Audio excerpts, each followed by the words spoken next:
ओम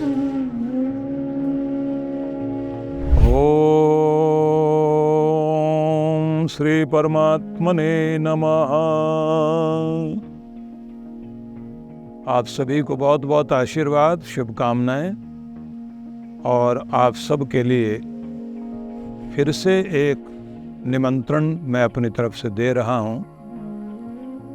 हम सभी लोग जानते हैं कि प्रत्येक वर्ष आनंदधाम आश्रम में अपने सभी भक्तों के घर परिवार में, जीवन में धन धान्य की अभिवृद्धि हो, सुख स्वास्थ्य सबको प्राप्त हो, सफलताएं मिलती रहें और हमारे सबके कर्म कितने भी अनुकूल प्रतिकूल हों तो भी प्रभु की कृपा से सबके काम चलते रहें, सबका सुख सौभाग्य बढ़ता रहे। उतार चढ़ाव जीवन में कैसे भी हों, लेकिन किसी भी प्रकार से कोई भी ऐसी विघ्न बाधा ना आए कि व्यक्ति का मान भंग हो, उसके जीवन में विपन्नता आ जाए, उसका जीवन दुख से भर जाए।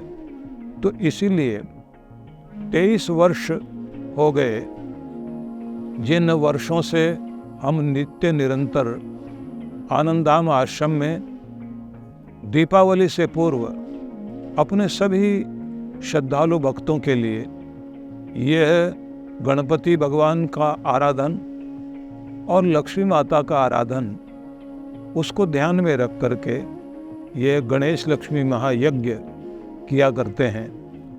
और पिछले दिनों जब कोरोना काल था तब उस समय हमने एक व्यवस्था की थी कि महामारी है तो फिर हम वेदों का यज्ञ भी साथ साथ कर लें। हर बार कुछ न कुछ नई चीज़ साथ में जोड़ते हैं, क्योंकि आप लोग देख रहे हैं कि पूरे विश्व भर में इस समय जिस तरह का दबाव चल रहा है।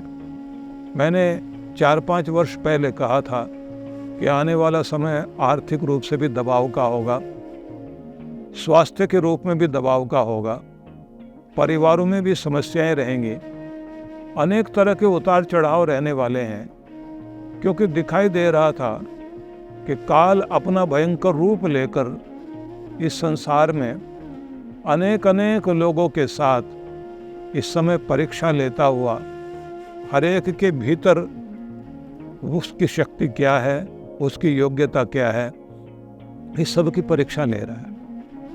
तो इसलिए मैंने कहा था कि सभी लोगों को श्रद्धा भाव से यज्ञ करना चाहिए, क्योंकि यज्ञ को कहा गया है यज्ञो वही विष्णु, यज्ञ भगवान है। और ये भगवान का रूप होने के कारण जो कहते हैं ना कि होता है विश्व का कल्याण यज्ञ से, जल्दी प्रसन्न होते हैं भगवान यज्ञ से। ऋषियों ने ऊंचा माना है स्थान यज्ञ का, भगवान का है यज्ञ और भगवान यज्ञ का जाता है देवलोक में इंसान यज्ञ से, होता है सारे विश्व का कल्याण यज्ञ से। तो ये जो गाया जाता है ये वास्तव में सही है, क्योंकि अग्निना अग्निम समिध्यते, पवित्र अग्नि से ही हमारे भीतर की दिव्य अग्नि जागृत होती है। इसलिए कहा जाता है अग्निर्वै मुखम देवानाम, देवताओं का मुख अग्नि है। जब सब मिलकर आहुति देते हैं उस समय का एक अलग ही प्रभाव होता है। पूरे ब्रह्मांड में आपकी मंत्र ध्वनियाँ, आपकी आहुतियों का प्रभाव, आपकी प्रार्थना का प्रभाव बहुत अद्भुत होता है। उससे आपकी आत्मा का ओरा शुद्ध होता है, आपके भीतर समृद्धि की शक्ति आती है, आपके घर परिवार में प्रेम बने, एकता बने, इसका आशीर्वाद मिलता है। आपका आरोग्य बन जाए, आपके जीवन में सफलताएं चलें और आपके दुख में आपके पास एक रक्षा कवच आ जाए। इसके लिए ये जो मैंने बहुत पहले अपनी साधना में बैठकर देखा था कि मुझे अपने सभी भक्तों के लिए, सभी लोग दीक्षित हैं, श्रद्धालु हैं, गुरु को मानने वाले लोग हैं, तो मैं आपके लिए क्या कर सकता। हर दिन जो मैं आपके लिए करता हूँ अपनी प्रार्थनाओं में, वो तो करता ही हूँ, लेकिन मेरी इच्छा रही है कि पूरे वर्ष में एक समय आता है जब कहा जाता है वरदानों की बरसात होती है, मुरादों की जो रात आती है, उसे माना जाता है शरद पूर्णिमा। और अद्भुत बात यह है कि दीपावली से पूर्व यह शरद पूर्णिमा का अवसर आता है, उसी के साथ में आती है धनतेरस। इस समय में यदि व्यक्ति बैठकर गुरु के धाम में, पवित्र यज्ञ भूमि में आहुति दे, और मजा देखिए कि हम लोगों ने जो हवन कुंड भी बनाए हैं, वो जो आप ऊपर वेदी पर आकर देखते हैं ना, कभी आपको उसका रहस्य बताऊंगा मैं, कि जो चतुर्कोण वाला है वो क्या लाभ देता है, जो चंद्र कोण वाला है वो क्या लाभ देता है, जो कमलाकार है वो क्या लाभ देता है, जो चंद्राकार है वो क्या लाभ देता है। कोई आपके मन के लिए, कोई आपके विकास के लिए, कोई आपके आरोग्य के लिए, और कोई आकार बनाया जाता है इस बात के लिए कि आपका प्रोटेक्शन हो, आपकी सुरक्षा बनी रहे। बहुत विधि के साथ में हम लोग ये व्यवस्था करते हैं। तो मैं सबसे पहले तो आपसे एक बात कहूँगा, दीपावली आ रही है, लक्ष्मी माता सबके घर में कृपा करना चाहती है, तो क्या आप उसके लिए तैयार हैं? आपने दीपावली के लिए तैयारी कर ली है? अपने घर को शुद्ध करना पड़ेगा, अपने शुद्ध वस्त्रों के साथ, अपने शुद्ध मन के साथ, श्री मंत्र के जाप के साथ, और हो सके तो श्री सूक्त का पाठ करते करते तैयारी कर लीजिए। आनंदाम आश्रम में आओ, यज्ञ में भी भाग लो, और जहाँ पर वो वरदान तीर्थ बना हुआ है, जहाँ गुफा में 12 ज्योतिर्लिंग हैं, और मध्य भाग में 810 किलो का वह स्वर्णिम रूप श्री यंत्र का जो श्री मंदिर बना हुआ है, वहाँ बैठकर एक माला श्री मंत्र की आप जाप करिए।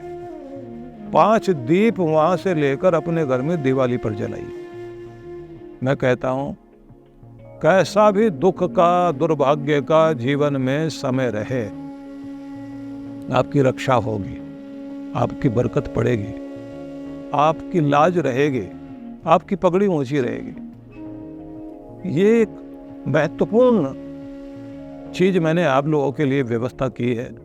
कभी भगवान शिव माता पार्वती पर प्रसन्न होकर जब बता रहे थे कि श्री मंत्र का जाप करे व्यक्ति, नाम के आगे श्री शब्द का प्रयोग करे, श्री यंत्र का पूजन करे, तो उस व्यक्ति की स्त्री बनी रहती है। भगवान ने जहाँ पर श्री यंत्र बना करके दिखाया था, आज भी कश्मीर में उस नगर का नाम श्रीनगर है।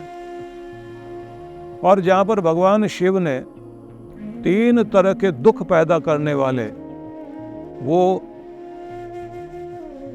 राक्षस लोग थे जिनका हनन किया था, वो त्रिपुर, उनको एक नगर का नाम दे दिया गया, मतलब त्रिपुरा एक स्थान बन गया। त्रिपुरारी कहलाए भगवान शिव कि 3 तरह के काम, क्रोध, लोभ वाले जो राक्षस थे, जिन्होंने पूरी दुनिया का विनाश करने के लिए तैयारी कर ली थी। स्थान स्थान पर आप अमरनाथ से लेकर के आप श्रीनगर और त्रिपुरा, कितने कितने स्थान हैं आपके, कैलाश से लेकर। मैं वो सब चर्चा न करके आपको सिर्फ ये बताना चाहता हूँ, आनंद धाम भी एक ऐसा स्थान है जहाँ साधना में बैठकर मैंने भगवान के निर्देशन को देखकर भूमि का चयन किया था।